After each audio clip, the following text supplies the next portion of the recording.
Auzubillahiminasyaitonirrajim. Bismillahirrahmanirrahim. Assalamualaikum warahmatullahi wabarakatuh. Waalaikumsalam warahmatullahi wabarakatuh. Jamaah. Iye. Oh jamaah. Iye.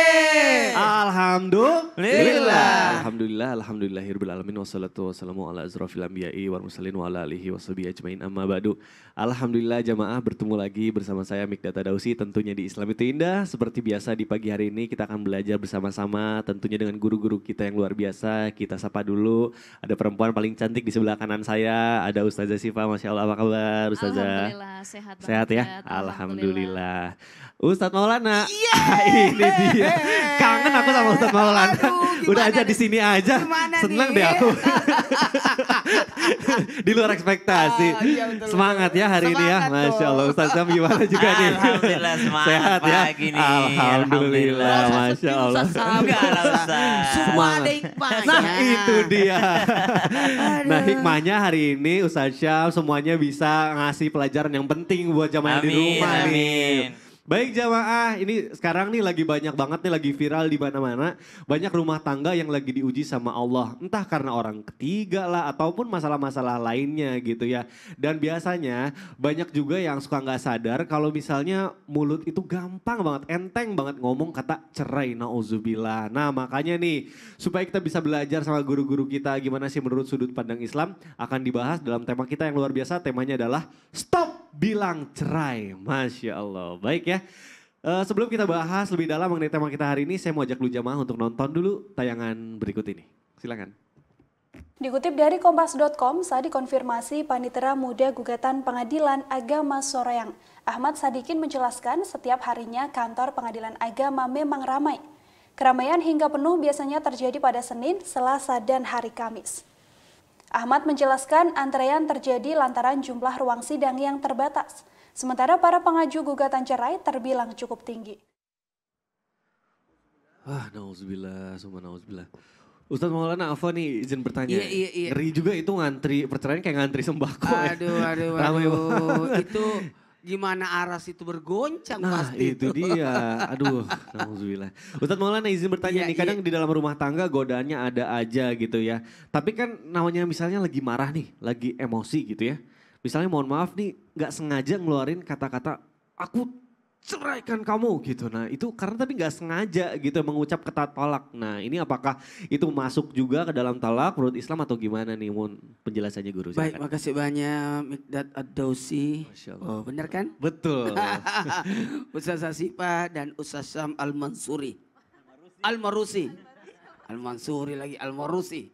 Bismillahirrahmanirrahim. Assalamualaikum warahmatullahi wabarakatuh. Waalaikumsalam warahmatullahi wabarakatuh. Jamaah. Yeay. Oh jamaah. Yeay. Alhamdulillah. Alhamdulillahirrabbilalamin. Allahumma salli ala sayyidina Muhammad wa ala sayyidina Muhammad. Masya Allah tabarakallah, menuju hari Tarwiyah dan Arafah. Tepatnya hari ini tanggal, ayo. Tanggal 7 Zulhijjah. Dan ingat yang mau besok puasa silakan, yakni 8 dan 9 Zulhijjah.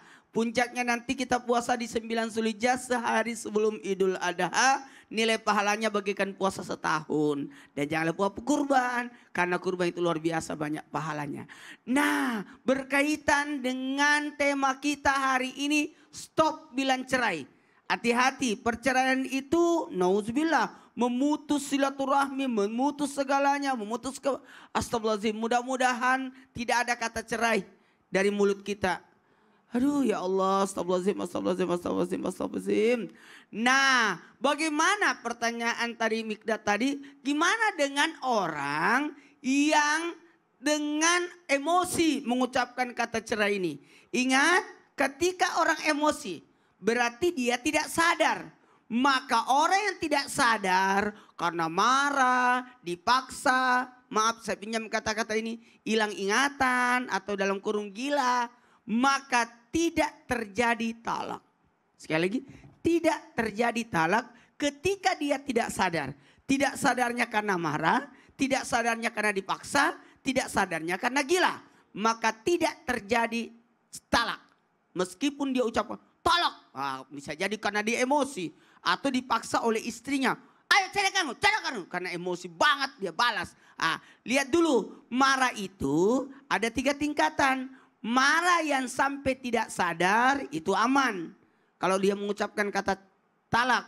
Tapi ada marah yang terkendali, dia sadar. Ini bahaya. Maka pendapat ulama ada 2, ada mengatakan jatuh talak, ada mengatakan tidak. Dan ada marah yang tidak terkendali, ya dia tidak sadar sama sekali. Makanya ini mohon maaf, jangan pernah mempermainkan kata cerai atau yang serupa dengan itu. Kembalilah ke orang tuamu. Pulang sana, ini hati-hati, jangan sampai diserupakan. Maka cerai itu coba lihat dulu. Pernyataannya itu emosi atau apa? Lihat 3 sisinya di sini. Apa? Pernyataannya apa? Apa ini maksudnya? Ini cerai apa maksudnya nih? Bisa, apa maknanya ini? Lalu kata-kata yang diucapkan itu dia mengerti atas apa yang dia ucapkan. Jadi yang kedua, jadi dia pernyataan ada beri mengerti, kemudian jadi jelas kata-katanya. Kemudian yang ketiga ada niat memang. Ada memang orang berkata cerai tapi tidak ada niat. Semoga ini tidak termasuk. Amin. Baik. Makanya tapi penting juga untuk kita supaya bisa memfilter dulu sebelum kita mengeluarkan kata-kata itu ya. Enggak semudah itu kata cerai itu sebenarnya. Masih ada proses sebenarnya. Betul. Tahap, ada talak 1, 2, 3. Kemudian sebelum talak 1, 2, 3 kan ada itu tadi pernyataan kan, niatnya kah atau dimengerti kah, apa dia tidak dipaksa kah, atau dia diancam kah. Betul. Maknanya harus benar-benar dipahami gitu ya. Betul. Kalau Ustadz Maulana yang ngomong kita harus percaya karena sudah dibuktikan ya, Masya Allah jamaah luar biasa. Baik jamaah, kita lanjutkan pembahasan kita. Selanjutnya saya mau ke Ustazah Syifa. Ustazah Syifa, Afwan izin bertanya nih. Mungkin para perempuan di luar sana tuh banyak yang nanya, kenapa sih hak cerai itu berada di pihak laki-laki? Kenapa di perempuan itu seolah-olah, kok gak adil banget, kenapa sih di laki-laki? Nah ini mohon penjelasannya, kenapa nih Ustazah? Silakan. Terima kasih Bang Mikdad, Ustadz Maulana, Ustadz Syam, para guru-guru Islam itu indah yang ada di rumah. Bismillahirrahmanirrahim. Assalamualaikum warahmatullahi ta'ala wabarakatuh. Waalaikumsalam warahmatullahi wabarakatuh. Alhamdulillah, hamdan wa syukron lillah, salatan wa salaman ala rasulillah amma ba'd. Pertanyaan klasik ini sering terjadi di realitas masyarakat sekitar. Kenapa sih kok cerai itu hanya boleh haknya itu diperuntukkan bagi seorang laki-laki. Istri nggak boleh ngucap kata talak, nggak boleh menceraikan suaminya. Ada beberapa alasan kenapa suami yang punya hak talak. Pertama, suami itu adalah pemimpin. Ar-rijalu qawwamuna 'alan nisa dalam surah An-Nisa. Suami itu pemimpin buat perempuan. Jadi masa ia makmumnya yang menceraikan, harusnya imamnya. Kalau sholat masa ia makmumnya yang ngebatalin, harus imam duluan yang satu komando. Jadi siapa yang mengkomandoi itulah yang punya hak utama dalam rumah tangga. Karena suami dia menjadi imam yang pertama. Yang kedua, kenapa hak talak itu jatuh pada suami? Karena suami ini adalah orang yang paling bertanggung jawab dalam segala hal yang menyangkut dalam rumah tangga. Suami kalau dia sebelum nikah sama istrinya dia harus bawa mahar. Ya kan, enak banget udah dikasih mahar ratusan juta, belum dicampuri sama suami, kata istrinya tiba-tiba aku talak kamu. Yang penting aku udah dapat duit kamu. Nah itu jadi salah juga akhirnya. Pertama karena suami dia memberi mahar, yang kedua suami ngasih nafkah sama anak istrinya, udah dikasih nafkah tiba-tiba diceraiin kan nyakitin hati suami. Ya. Dan yang ketiga suami juga memberi nafkah mut'ah atau nafkah iddah ketika proses perceraian atau ketika istrinya sedang dalam masa iddah. Itulah kenapa yang punya hak talak laki-laki bukan perempuan. Jadi enak banget kalau misalkan perempuan mahar udah dikasih, nafkah udah dikasih, rumah udah disediain, anak-anak juga dihidupin. Tapi ternyata seenaknya dia menceraikan suaminya, itulah kenapa tidak jatuh kepada perempuan. Yang ketiga, perempuan tidak punya hak talak atau menceraikan dulu suaminya karena secara psikologis perempuan itu makhluk yang cepat emosi dan baper. Bawa perasaan, dikit-dikit ngambek, dikit-dikit marah. Apalagi kalau di siklus haid. Jadi kalau istri hari pertama haid bagusnya nggak usah ditegur. Oh gitu ya? Kalau ditegur malah berantem nanti. Wow. Ya, bagusnya didiemin, kalau ditanya sekedarnya saja. Karena kenapa hormon estrogen dan progesteron itu ketika di awal haid itu sangat tinggi sekali. Makanya mereka sensitif, ya. Makan salah dikit sensitif, kecapean ngurus anak sensitif, uang belanja kurang mereka sensitif, ya. Itu karena perbedaan siklus yang sedang mereka hadapi. Inilah kenapa perempuan gak boleh dikasih hak talak. Karena takutnya lagi haid kesel dikit dia ceraiin suaminya. Ya uang belanja kurang dikit dia ceraikan suaminya. Perempuan tidak dikasih saja hak talak sama Allah. Mereka itu sering banget minta cerai sama suami. Ini jadi reminder buat diri saya sendiri juga. Buat perempuan yang sedang nonton, kita nih perempuan orang yang cepat sekali mengucapkan talak. Ngambek dikit sama suami, ceraikan aku. Pulangin aku ke rumah. Aku gak tahan pokoknya mau cerai dan lain sebagainya. Beda sama laki-laki. Laki-laki dikasih hak talak karena mereka lebih stabil dalam hal hatinya, pikirannya, sikapnya lebih bijaksana. Itulah kenapa laki-laki tidak cepat menjatuhkan talak kepada pasangannya. Mudah-mudahan kita yang lagi nonton, yang lagi ngaji bareng di Islam itu Indah, jangan sampai kita mudah mengucapkan talak. Istri juga mudah minta cerai, apalagi melakukan hal-hal yang sebenarnya tidak diperbolehkan. Tetapi dalam Islam, walaupun istri tidak punya hak talak, mereka punya hak hulu, meminta cerai yang kemudian diceraikan oleh suami dengan catatan harus membayar tebusan. Wallahu a'lam bishawab. Waduh, nah itu dia. Berarti suami yang memiliki hak cerai itu harus berhati-hati karena sudah diberikan kepercayaan gitu ya. Kalau misalnya laki-laki gampang banget ngomong cerai berarti patut dipertanyakan tuh. Laki-laki sejati atau bukan, harusnya menggunakan logika. Baik jamaah, kita lanjutkan pembahasan kita. Selanjutnya saya mau ke Ustadz Syam. Iya siap. Ustadz Syam, Afwan izin bertanya nih. Iya. Baru nih saya tuh jadi bapak-bapak. Bapak-bapak. Kadang kalau lagi suka ngumpul sama tetangga-tetangga gitu ya, suka ada yang bercanda, ya bercanda-bercanda aja gitu ya. Mungkin bapak-bapak senior, alah saya itu di rumah aja suami, kalau misalnya lagi di luar mas saya bujangan lagi. Mungkin ini dia tuh cuma bercanda dia. Tapi waduh, ini sebenarnya menurut sudut pandang Islam gimana nih dengan bercandaan-bercandaan itu, apakah berpotensi bahaya atau gimana? Mohon penjelasannya dulu, silakan. Bismillahirrahmanirrahim. Tapi guruku Ustadz Maulana, Ustadz Syifa, Mas Mikdad, serta guru-guru kami yang dimuliakan Allah Subhanahu wa taala. Bismillahirrahmanirrahim. Alhamdulillahirabbil alamin wassalatu wassalamu ala asyrafil anbiya'i wal mursalin sayyidina Muhammadin wa ala alihi wa sahbihi ajma'in. Asbahna wa asbahal mulku lillahi rabbil alamin. Subhanak la ilma lana illa ma 'allamtana innaka antal alimul hakim. Rabbi shrah li sadri wa yassir li amri wa hlul 'uqdatam min lisani yafqahu qawli waj'al li wazira min ahli. Amin amin amin ya rabbal alamin. Jikalau seseorang bercanda, maka baginda Nabi Sallallahu Alaihi Wasallam pun adalah seorang bapak-bapak yang senang bercanda. Jikalau ada seorang bapak-bapak yang senang untuk bergurau bersama dengan kawan-kawannya sekedar untuk melepaskan penatnya, maka Nabi Sallallahu Alaihi Wasallam pun terkadang juga melepaskan penatnya dengan bercanda ria bersama dengan para sahabatnya. Namun Nabi memberikan peringatan. Dalam bercanda tidak boleh ada kedustaan.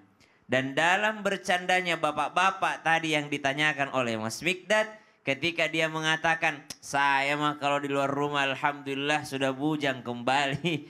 Ya, kalau di dalam rumah barulah menjadi seorang suami, maka ini termasuk kedustaan. Dan kedustaan semakin dibiasakan, semakin orang terbiasa berdusta. Dan ini menjadi dosa di hadapan Allah Subhanahu wa ta'ala. Meskipun tidak jatuh talak. Meskipun tidak jatuh talak. Atau meskipun tidak otomatis bercerai. Karena perceraian itu harus dengan dua kalimat.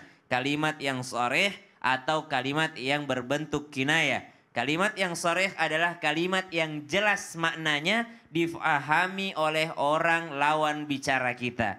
Contoh, saya ceraikan kamu, jelas maknanya. Saya ceraikan kamu, ceraikan kamu, ceraikan kamu. Talak 3, karena 3 kali dia ulang. Atau dia bilang, saya ceraikan kamu 1000 kali. Berarti talak 3, karena sudah di atasnya 3 tadi ya. Udah 1000 kali dikatakan. Jelas kalimatnya, jelas dipahami dirinya, dan jelas dipahami oleh lawan bicaranya. Ada juga yang kalimat yang kinayah. Kinayah adalah kalimat yang ketika seseorang mengucapkan, seorang suami mengucapkan, mungkin tidak jelas maknanya, namun bisa dipertanyakan oleh istrinya.